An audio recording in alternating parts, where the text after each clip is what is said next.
Terbatas kuasa-Mu, Tuhan. Semua dapat Kau lakukan.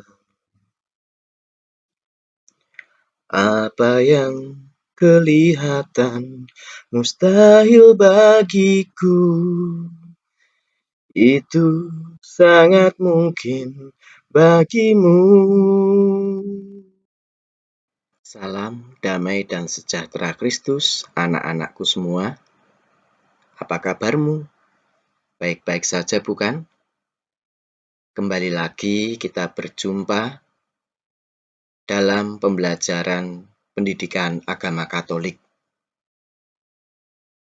Di awal tadi kita mendengar sepenggal lagu yang mengingatkan kita pada masalah kehidupan, tantangan kehidupan yang setiap hari kita hadapi. Walaupun seringkali masalah dan tantangan itu terlihat sangat berat, bahkan mungkin seperti tidak sanggup kita pikul sendiri, namun melalui lagu tadi kita diingatkan untuk selalu percaya dan berharap kepada Tuhan Yesus, Sang Sumber Keselamatan, yang telah memberikan banyak keajaiban dan mukjizat dalam kehidupan ini. Anak-anak, hari ini kita akan mempelajari tentang mukjizat-mukjizat yang diberikan Allah Bapa kepada manusia, baik zaman dahulu melalui perantaraan Yesus Kristus, maupun di zaman sekarang dalam kehidupan kita masing-masing. Namun, sebelum kita mulai pembelajaran kali ini, akan baik kalau kita awali dengan berdoa. Marilah berdoa. Dalam nama Bapa dan Putra dan Roh Kudus. Amin. Bapa yang baik, kami bersyukur boleh menjadi murid-murid Yesus. Kami ingin semakin mengenal Yesus, Putra-Mu, dengan belajar tentang mukjizat-mukjizat yang telah Ia buat. Semoga mukjizat-mukjizat itu semakin menguatkan iman kami. Amin. Santo Petrus Canisius, doakanlah kami. Amin. Dalam nama Bapa dan Putra dan Roh Kudus. Amin. Mukjizat-mukjizat Yesus. Pendidikan Agama Katolik, kelas 4, semester 2. Apa yang dimaksud mukjizat itu? Mukjizat adalah keajaiban yang diberikan Allah kepada manusia sebagai wujud nyata kasih karunia Allah kepada kita. Mukjizat dapat beraneka ragam bentuk dan wujudnya. Mukjizat adalah sarana yang menunjukkan kuasa Allah yang tak terbantahkan dan tidak tertandingi. Selain itu, mukjizat dapat juga terjadi pada kapan saja, di mana saja, dan kepada siapa saja.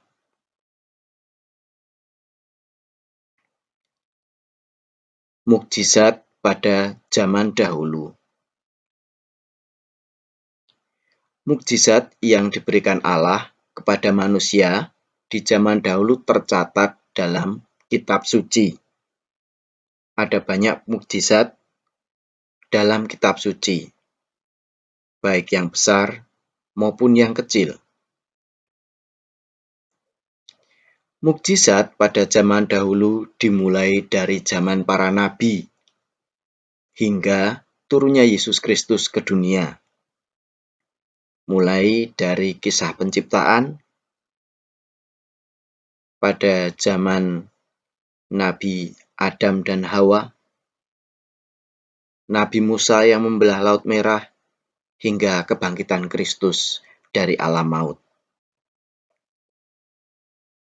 Mukjizat yang diberikan Allah saat itu melalui perantaran para nabi, para rasul atau murid-murid Kristus, dan melalui Yesus Kristus sendiri sebagai anak Allah yang kudus.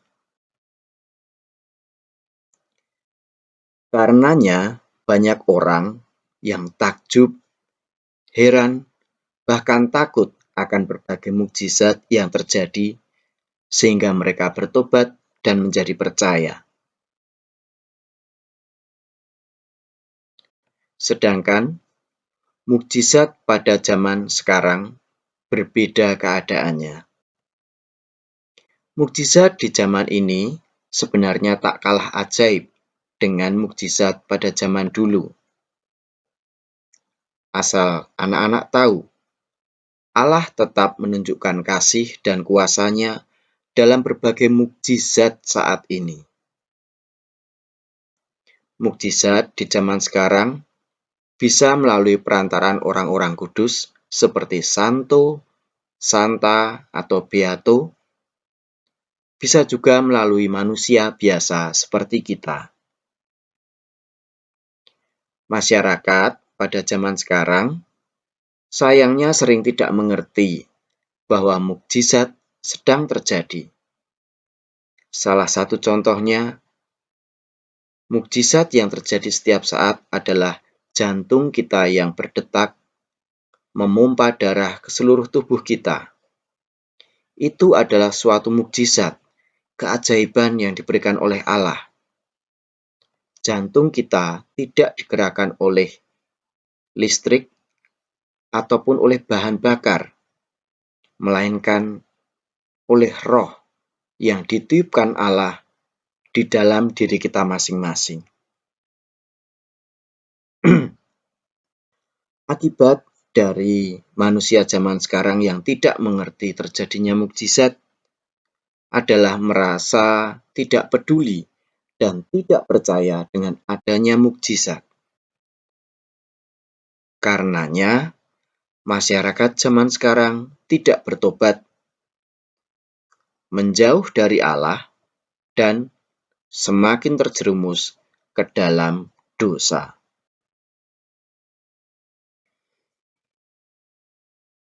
Lalu, apa yang harus kita lakukan sebagai murid Kristus? Apakah kita juga akan meniru perilaku tidak peduli terhadap Allah dan karya serta mukjizat-Nya? Tentunya tidak, anak-anak. Melalui pelajaran agama hari ini, kita diajak untuk mengerti dan merasakan mukjizat yang diberikan Allah kepada kita setiap hari. Salah satu contohnya tadi, jantung kita yang berdetak, paru-paru kita yang tetap bisa memompa, menghirup udara, ketersediaan oksigen di muka bumi ini, air yang terus-menerus muncul dari mata air yang memberikan kita kehidupan, itu semua adalah mukjizat dari Tuhan. Termasuk bagaimana kamu bisa dilahirkan dalam keluargamu sekarang. Tentunya ketika akan dilahirkan, kamu tidak bisa memilih kamu akan dilahirkan dari orang tua yang mana. Itu adalah salah satu yang disebut mukjizat saat ini. Lalu, apa yang harus kita lakukan sebagai murid Kristus menghadapi semua mukjizat itu? Tentu saja, yang pertama kita harus bersyukur atas semua anugerah dan mukjizat yang sudah Tuhan berikan pada kita. Dengan hidup dengan baik, menjauhi hal-hal yang tidak baik, menjauhi dosa, patuh pada orang tua, taat pada peraturan, dan mengembangkan seluruh talenta dan potensi kita semaksimal mungkin. Apa yang harus kita lakukan sebagai anak dalam keluarga? Tentu saja, kita harus menghormati, mematuhi, dan menghargai kedua orang tua kita sebagai salah satu mukjizat yang diberikan Tuhan kepada kita.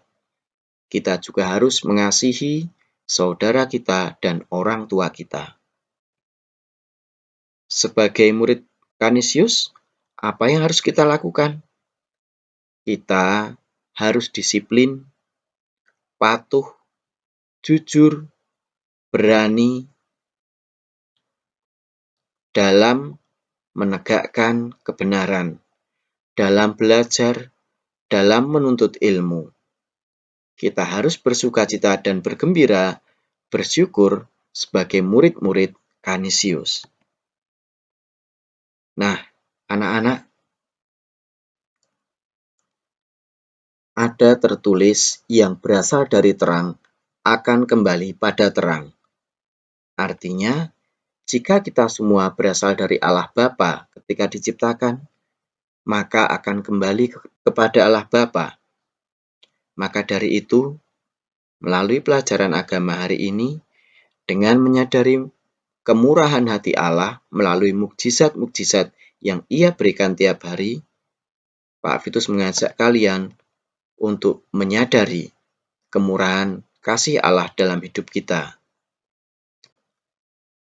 Mari kita tinggalkan dosa-dosa kita dan lebih mendekat pada Allah yang selalu mengasihi kita lewat berbagai mukjizat.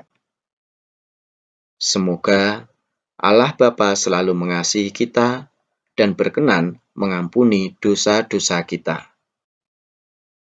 Selamat belajar, tetap bersemangat dan jaga kesehatan, patuh pada orang tua dan kasihilah seluruh anggota keluargamu. Berkah dalam Gusti